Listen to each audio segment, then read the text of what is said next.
नमस्ते, आप सभी का स्वागत है मेरे चैनल में चिराग एस्ट्रोलॉजी। और हम तुला राशि और लग्न के लिए देखेंगे कि गुरु का जो वक्री भ्रमण होने वाला है वो कैसा रहेगा। तो तुला राशि और लग्न यानी कि 7 नंबर आपकी कुंडली में जहाँ लिखा है वहाँ पर चंद्रमा है साथ में, तो आपका राशि तुला लिब्रा है। और अगर आपकी कुंडली के पहले स्थान में, जन्म कुंडली के पहले स्थान में 7 नंबर लिखा है, चंद्रमा कहीं भी हो, तो भी आपका जन्म लग्न जो है वो तुला है। और अगर ये दोनों साथ में होते हैं तो राशि और लग्न दोनों तुला है। और अगर आपकी राशि अलग है, लग्न अलग है, तो आप दोनों वीडियो देखें ताकि उसमें से आप कंबाइन करके अपने लिए जो सही हो सकता है वो समझने की कोशिश करें। दूसरा, अभी जो समय है वो गुरु का ट्रांजिट जो होने वाला है वो समझ लेते हैं। गुरु 10 अप्रैल को वक्री हो रहे हैं और 22 अप्रैल तक वो धनु राशि में रहेंगे और उसके बाद वक्री ही स्थिति में वो वापस आ जाएंगे वृश्चिक राशि में। और 11 अगस्त 2019 तक वक्री स्थिति में रहेंगे वृश्चिक राशि में और फिर मार्गी हो जाएंगे वृश्चिक में ही।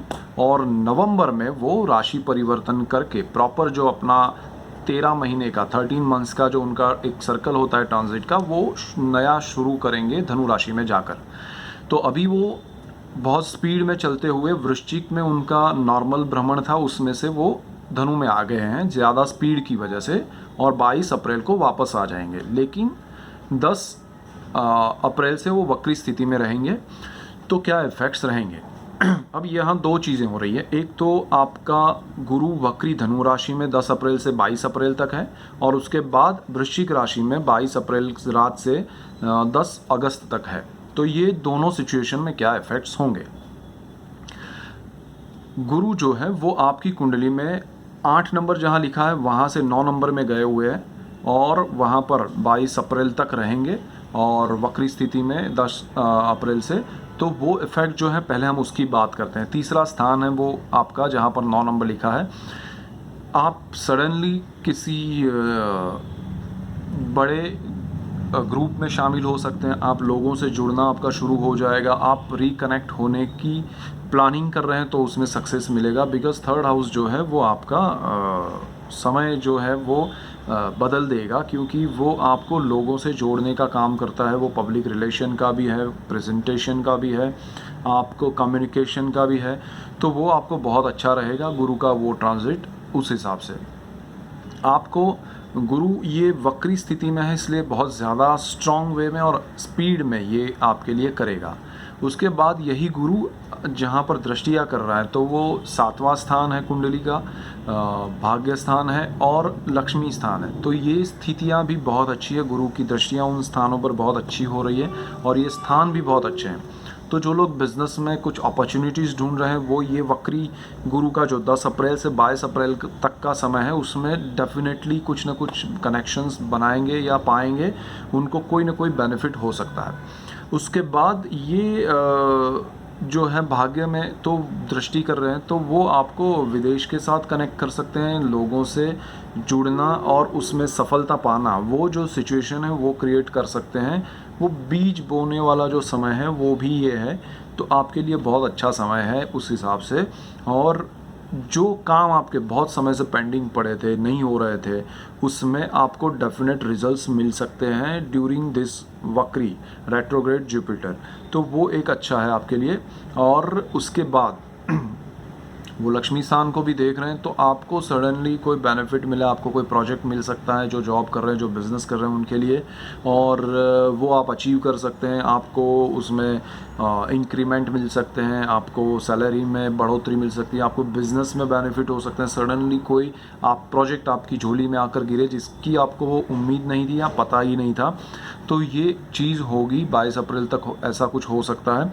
जो लोग शादी करना चाहते हैं उनके लिए भी ये समय बहुत अच्छा है, रिश्ता तय हो सकता है और उनके लिए पार्टनरशिप में बिजनेस भी डील हो सकती है।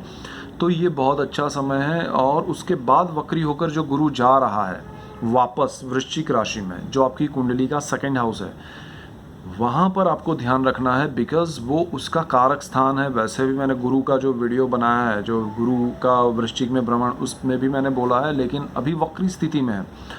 तो यहाँ पर ध्यान ये रखना है कि 2nd हाउस जो है वो स्पीच का है, वाणी का है, वो फैमिली का है, वो आपका धन स्थान है, जो धन यानी सेविंग्स का है, वहाँ सोर्स नहीं होगा, इनकम नहीं है वहाँ पर, जो है वो आपके सेविंग्स है उस पर वो इफ़ेक्ट करेगा।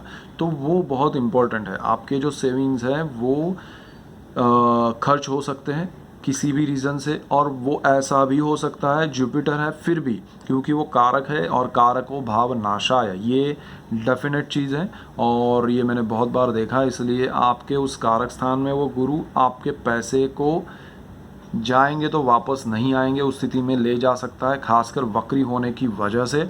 और उसमें भी अगर आपका गुरु और राहु का दशा योग चल रहा है, मतलब गुरु की महादशा में राहु की अंतरदशा या राहु में गुरु की अंतरदशा चल रही है, प्रत्यांतर दशा में योग चल रहा है, तो ये कॉम्बिनेशन आपको परेशान करेगा, आपका सडन लॉस हो सकता है या आपके इन्वेस्टमेंट आपको तोड़ने पड़ सकते हैं।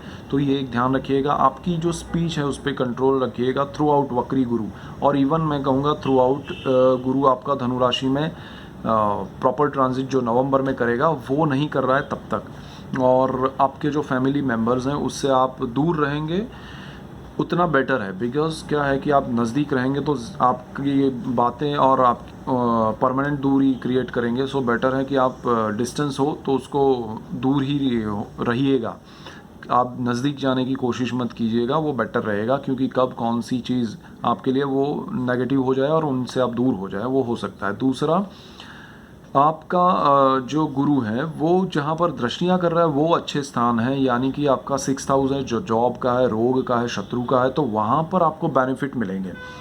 यही वक्री गुरु में जो वृश्चिक में है 2nd हाउस में, आपके जो अपोज कर रहे हैं लोग तो वो बैठ जाएंगे शांति से या दूर हो जाएंगे, उनकी जगह बदल जाएगी या आपके लिए अच्छा कुछ पोजीशन हो जाएगा जॉब में, तो वो अच्छा एक आपके लिए रहेगा। आपको लोन चाहिए तो यहाँ पर मिलेगा, लेकिन 2nd हाउस में गुरु है वो सेविंग्स पे या आपके जो खर्चे हैं उस पर इफ़ेक्ट करेगा। तो लोन जितना आपको चाहिए तो ही लीजिएगा, नहीं चाहिए मिल रहा है फिर भी मत लीजिएगा, वरना वो कर्ज़ा बहुत लंबा चलेगा। दूसरा, आपके लिए जो शत्रु है वो आपसे दूर हो जाएंगे जैसे मैंने कहा, और आपका रोग जो है उस पर भी इफ़ेक्ट होगा, यानी कि जो चीज़ आपको तकलीफ़ कर रही है, आपके बॉडी में कुछ ऐसा प्रॉब्लम है जो आपको चाहते हैं कि उसको ऑपरेट किया जाए या उसमें कुछ सुधार आए, तो वो पॉसिबल बनेगा, आप चाहेंगे या नहीं चाहेंगे तो वो एक अच्छा रिज़ल्ट आपको मिलेगा और वो अच्छा होगा, वो पॉजिटिव होगा, और आपको अच्छे डॉक्टर मिलेंगे, अच्छी सलाह, आपको निदान होगा उसका, तो एक अच्छा ट्रीटमेंट भी होगा और वो बेनिफिशियल रहेगा। तो अगर आपको पता है तो वो करा दीजिएगा, वो अच्छा है।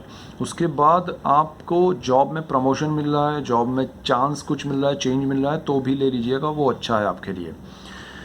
गुरु की दृष्टि 8वें स्थान पे पड़ रही है, तो यहाँ पर एक चीज़ ये भी हो रही है कि जहाँ आपके धन स्थान में गुरु सडन लॉस कुछ करा रहा है, यहाँ पर ये गुरु सडन बेनिफिट भी दे रहा है। यानी कि ये बेनिफिट कैसा हो सकता है कि कोई आपको प्रॉपर्टी मिल गई या कोई पैसा आपके फॉरफादर्स जो हैं, आपके ग्रैंड पेरेंट्स हैं, उनसे आपको मिल सकता है। जो अटका हुआ कोई पैसा है जो बहुत समय से है, ऐसा आपको मिल सकता है, अननोन सोर्स से मिल सकता है, तो वो आपके लिए बहुत अच्छा है।